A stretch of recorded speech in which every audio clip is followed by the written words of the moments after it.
Me dice. Bueno, hoy les voy a mostrar un método. Cómo mantener nuestros perros en paz. En total paz. Un ambiente, una atmósfera de paz. Vamos a ir empezando.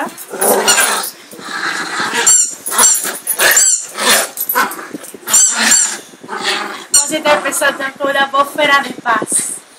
Totalmente paz. Una concentración de paz.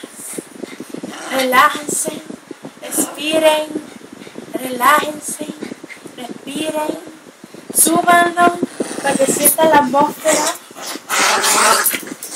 bájenlo y ellos se van a sentir relajados.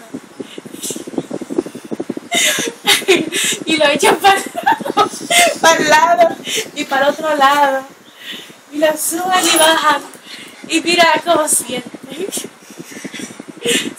Se mueven así, no porque están desesperados, sino porque sienten la paz.